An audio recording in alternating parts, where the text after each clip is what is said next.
কেন্দ্র সরকারের মন্ত্রী এমপিদের প্রবাস হচ্ছে, সেই যোজনার মধ্যে ওনার প্রবাস আজকে উত্তর কলকাতা লোকসভা কেন্দ্রে ছিল।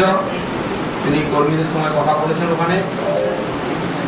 আজকে উনি প্রেস মিট দেবেন, আমি তাকে অনুরোধ করছি ওনার বক্তব্য রাখার জন্য। धन्यवाद दिलीप। आज इस प्रेस वार्ता में मेरे साथ बंगाल प्रदेश भारतीय जनता पार्टी के अध्यक्ष आदरणीय दिलीप दा, भाजपा के राष्ट्रीय सचिव आदरणीय राहुल दा दोनों विराजमान हैं। जैसा कि आदरणीय अध्यक्ष जी ने कहा कि आज भारतीय जनता पार्टी की केंद्र की संगठन की योजना से मैं आप सबके बीच आई हूँ।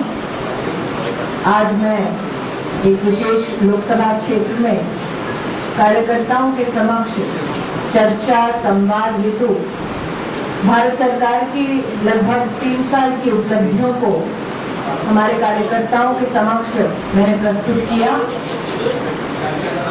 माननीय प्रधानमंत्री श्री नरेंद्र भाई मोदी जी ने 2014 में एक ऐतिहासिक जीत प्राप्त करने के बाद जनता जनार्दन के मध्य में कुछ विशेष आयामों को, कुछ विशेष कार्यक्रमों को प्रस्तुत करने का संकल्प लिया था और लगभग 3 साल की अवधि में उनमें से कई योजनाओं की सफलताओं को आज मैं कार्यकर्ताओं के साथ बांटने यहाँ आई हूँ।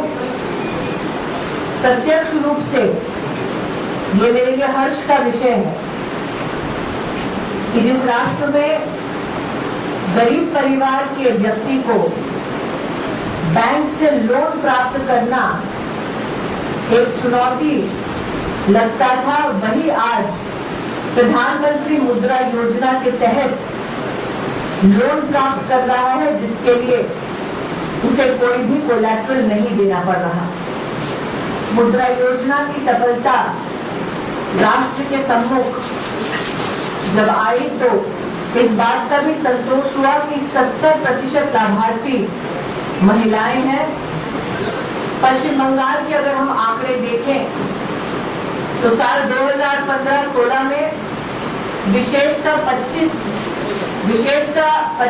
पश्चिम बंगाल में 8,000 करोड़ रुपया मुद्रा योजना के तहत नागरिकों तक पहुंचा है। साल 2016-17 में लगभग 15,000 करोड़ रुपया विशेष मुद्रा योजना के माध्यम से मात्र पश्चिम बंगाल के हमारे नागरिकों तक पहुंचा है। इस योजना की सफलता राष्ट्र के साथ साथ पश्चिम बंगाल में दर्शाते हुए मैंने कार्यकर्ताओं से निवेदन किया, जब भारत सरकार स्वयं बैंक तक पहुंचने में नागरिकों को सुविधा देती है तो नागरिकों की आर्थिक व्यवस्था को और सुदृढ़ करने के लिए, उन्हें और सशक्त बनाने के लिए ये सरकार की जो पहल हुई है उसका पश्चिम बंगाल का जो हमारा एक सफल प्रयोग है वो हम बूथ बूथ पर जाकर जनता के सामने बांटे। मैंने आज कार्यकर्ताओं के बीच में याद किया, धर्मतला में वर्षों पहले मैंने भी एक आंदोलन में पश्चिम बंगाल के संगठन के साथ भाग लिया था और उस वक्त हमने आंदोलन किया था क्योंकि हमारी चिंता ये थी कि बीपीएल परिवार की बहनों तक एलपीजी की सुविधा नहीं पहुंच पा रही। ये हमारा सौभाग्य है कि जब नरेंद्र भाई मोदी देश के प्रधानमंत्री बने तब उन्होंने उज्ज्वला योजना की शुरुआत करने से पहले गिव इट अप कैंपेन राष्ट्र के सामने शुरू किया। उन्होंने विशेष देश के नागरिकों से आह्वान किया कि अगर आपके पास इतनी आर्थिक क्षमता है कि आप अपनी सब्सिडी एलपीजी की छोड़ सकते हैं तो आप प्रयास करें कि आपके माध्यम से हम गरीब बहनों तक सिलेंडर पहुंचाएं। आज अभिनंदन के पात्र हैं वो नागरिक जिन्होंने माननीय प्रधानमंत्री जी के इस आह्वान को, निवेदन को स्वीकार किया। राष्ट्र में लगभग 1 करोड़ से ज्यादा नागरिकों ने अपनी सब्सिडी एलपीजी की छोड़ी और प्रधानमंत्री जी ने अपने निवेदन को वचन पूर्ति में तब्दील किया जब प्रधानमंत्री उज्ज्वला योजना की शुरुआत हुई। प्रधानमंत्री उज्ज्वला योजना के तहत आज अप्रैल 3 के आंकड़े ये हैं कि देश में 2 करोड़ से ज्यादा बीपीएल परिवारों को एलपीजी का कनेक्शन प्राप्त हो चुका है और पश्चिम बंगाल अब दूसरी रैंक पर है amongst all the states in the country which have witnessed the success of the प्रधानमंत्री उज्ज्वला योजना. These are the elements with which we have engaged with the party workers today. I also implore my party workers that Honorable President Shri Amit Shah ji has appealed to all party workers to ensure that we spend at least 15 days at the booth level to engage not only with Karyakartas, not only with our supporters, but also citizens at large. And it is with this successful 3-year journey that we go to the people in Bengal, thank them for their continued support to the Bharatiya Janata Party and assure them of our continued service to them so that they and their families see the light of development.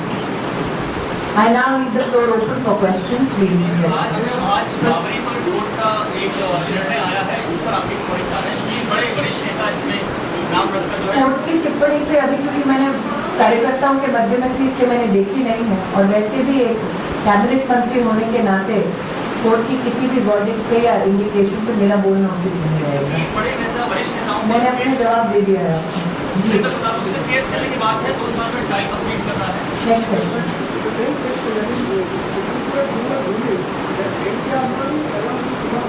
That is what I have said, sir. Being in the disposition of a cabinet minister, it would be improper for me to talk about a judicial activity currently right now. Any other question? What do you think about the BJP's performance in Bengal after the recent bilateral in which BJP emerged second? I think that is indicative of the conversion of votes in the hope of development by the people of Bengal. It is indicative of the efforts put in by the Bharatiya Janata Party Bengal unit. It is also indicative of the future direction in which BJP is headed.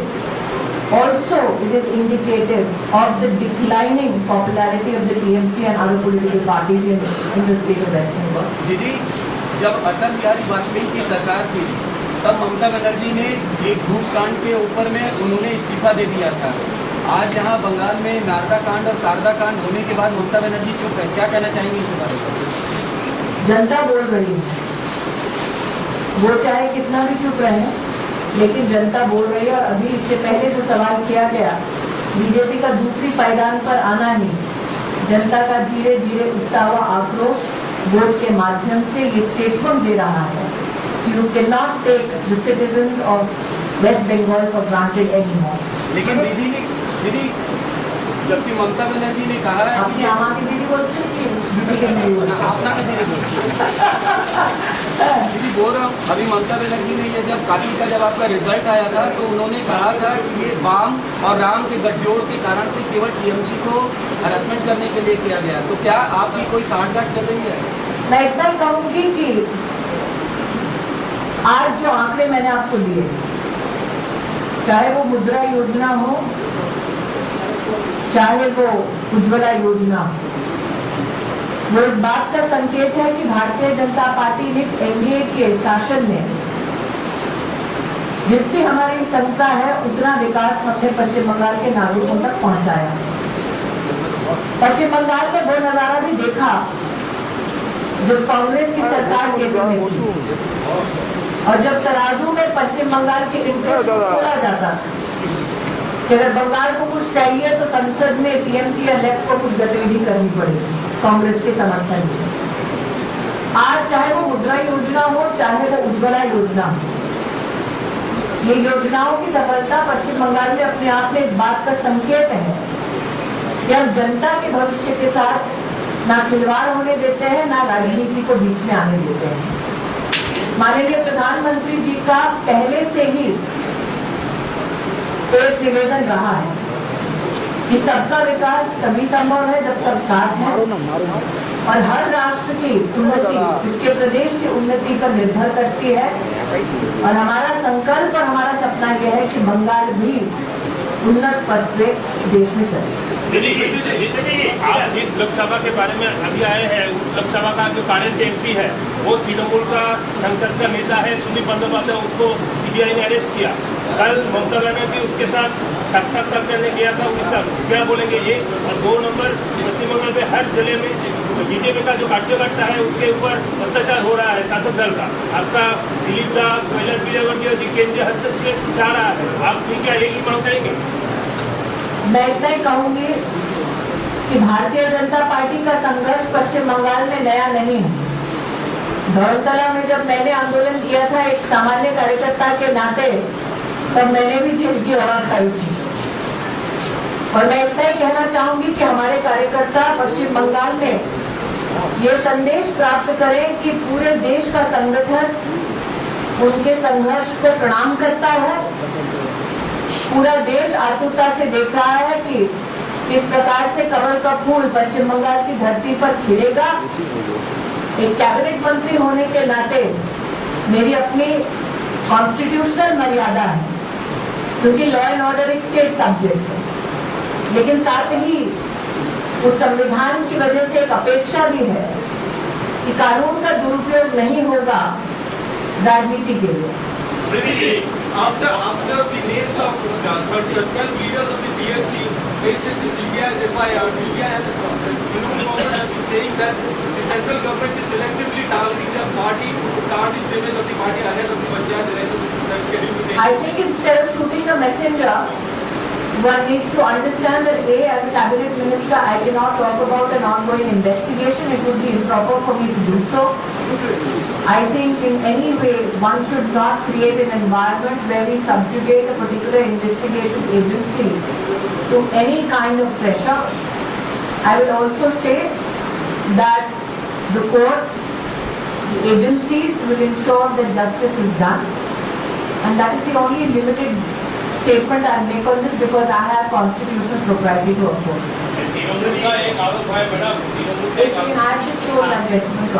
Mamata Banerjee लगातार आरोप लगा रही है कि पश्चिम बंगाल में BJP legal राजनीति कर रही है। पिछले दिनों रामनवमी का जुलूस हो या हनुमान जयंती का जुलूस हो, उस पर भी उन्होंने सवाल उठाए, काफी कड़ाई की, बीजेपी नेताओं को केस दर्ज किए, कार्यकर्ताओं को जेल में भेजा। इस पर क्या कहेंगे? ये उनकी राजनीतिक व्यवस्था का प्रमाण निश्चित रूप से हो सकता है, चाहे बौखलाहट का प्रमाण आप इसको मानिए, लेकिन पश्चिम बंगाल ने वो दिन भी देखा है जब दुर्गा माँ का विसर्जन भी रोका जाता है और कोर्ट को हस्तक्षेप करना पड़ा। इसलिए आज शायद पहली बार पश्चिम बंगाल के यूनिट के दफ्तर में प्रेस कॉन्फ्रेंस में मैं अपने आप को कॉन्स्टिट्यूशनल मर्यादा में बंधी हुई पाती हूँ। लेकिन मैं इतना ही कहना चाहती हूँ कि जो दिन प्रतिदिन बढ़त हो रही है हमारी जनता, जो स्वयं सड़कों पर उतर रही और कई सामाजिक कार्यक्रमों में जनता जो उमड़ रही है, वो अपने आप में इस बात का संकेत है कि जनता में असंतोष है अन्याय को लेकर।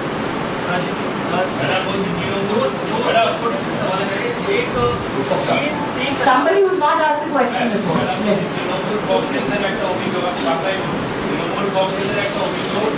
नारोदा एवं शारदा के लिए पॉलिटिकल फायदा तुलते चाहिए बीजेपी, तो दर्जों ने नारोदा एवं शारदा ये पॉलिटिकल साजिश है, इसके कुछ और कुछ नहीं है, राजनीतिक षड्यंत्र है। दादा हिंदीতে একটা প্রভাব আছে, উল্টা শোর কোতোয়াল को डाले, কিন্তু আমি যে বললাম এখনই আমার একটা কনস্টিটিউশনাল একটা প্রপার্টির জন্য আমি বেশি বলতে পারবো না।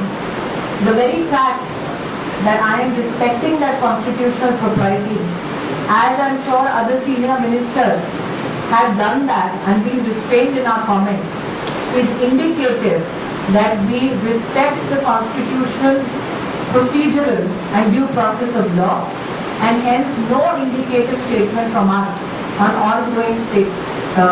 ongoing investigations, at least by me, are not being given. Somebody who's not asked a question. Ask. আপনার এই কনস্টিটিউশন কনস্টিটিউশন জায়গা থেকেই এরা যে অন্যান্য বিরোধীরা বলছেন যে বিজেপি মানে মোদী ভাই আর দিদিভাইয়ের মধ্যে একটা শর্টকাট হচ্ছে, সেই কারণে কেন্দ্রের নেতারা আসছেন এখানে মমতা বন্দ্যোপাধ্যায় বা রাজ্য সরকারের বিরুদ্ধে সরাসরি কিছু বলছেন না, গণতন্ত্রের দোহাই দিয়ে। সরকার পুরো দাদা তার বিরুদ্ধে উপরে কেস হতো কি কথা হচ্ছে I think that the very fact that BJP कार्यकर्ताs are being beaten mercilessly, that supporters are being threatened, is that an indication of any kind of sadhana? हाँ, बोलूँ, 20 दिन पड़े आपने Just that basically follow-up of that. You are saying that there is no understanding, but the CPM continues to say that there is an understanding between the BJP and the students. And apparently there are reports in the papers today that some BJP leaders here don't want certain central ministers to come because they are soft on compounds. Is there any truth in this? No, I don't think so. I think the very fact that so many BJP senior leaders have come to West Bengal is indicative of the support of the government of India to the people of Bengal, indicative of support of the Bharatiya Janata Party national president, indicative of support not only of the national president and the party in Delhi, but the party overall in the country. The very fact that you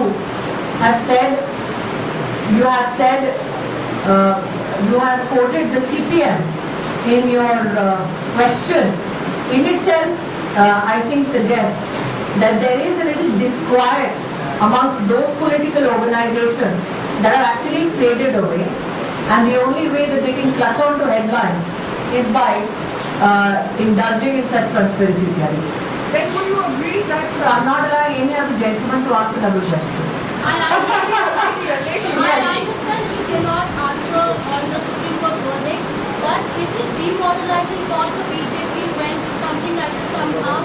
And because BJP is, as you see, it's been a kind of... I applaud your attempt to draw me into answering that question.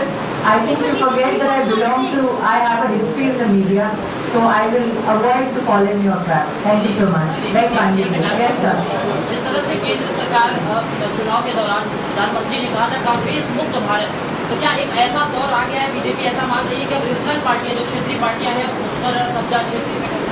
Bharatiya Janata party का संकल्प यही है कि राष्ट्र उन्नति के पथ पर बढ़े, और उन्नति के पथ पर बढ़ने के लिए जो राजनीतिक संस्थान, जो राजनीतिक पार्टियां गतिरोध बनकर रोड़ा अटका रही हैं देश की उन्नति में, उनको जनता जनार्दन स्वयं देश के एक राजनीतिक चित्र से उनका चित्र धूमिल कर रही है। तो ये कहना कि हम रीजनल पार्टीज पे बिग डैडी बीजेपी आके अटैक कर रहे हैं, bubble up, please understand that our urgent desire is to serve the people of West Bengal who deserve a better tomorrow. So what is a better tomorrow for the people of Bengal? On one hand, I talk about Ujjwala Yojana, I talk about Mudra Yojana. Bengal has many weavers. For the first time in the history of our country, under the leadership of Narendra Modi, I have in Delhi myself said that weavers' biggest challenge is that उसको अगर loom लेना पड़ता है तो उसके लिए उसको loan लेना पड़ता है। हमने कहा है कि 90% पैसा नया लूम लेने के लिए भारत सरकार भरने को तैयार है। I have seen no movement at all. So my desire is that let us ensure that we dedicate ourselves to the upliftment of Bengal, to ensuring development for Bengal. Yes, sir. Do you think the Mamata government in West Bengal is unduly pampering or indulging the minorities in our state? I will only say this, that this land which gave us a visionary leader like Shyama Prasad Mukherjee today cries out for justice. It cries out for justice for all. So when you have a deteriorating law and order situation, that affects every citizen. When you have no electricity in rural areas, that affects every citizen. When you have no industry available to employ young in the state, that affects every family. That is why the Honorable Prime Minister has said for India to grow, everybody has to grow together. I'll decide when it's the final question. Yes, sir? My favorite question is that nationalism had a thing of nationalism. It's what you said sometimes. Being in the BJP party where the number of people is the less as compared to the other party, how your ideology, like you said that the need to... I think that firstly, sir, your question is wrongly positioned.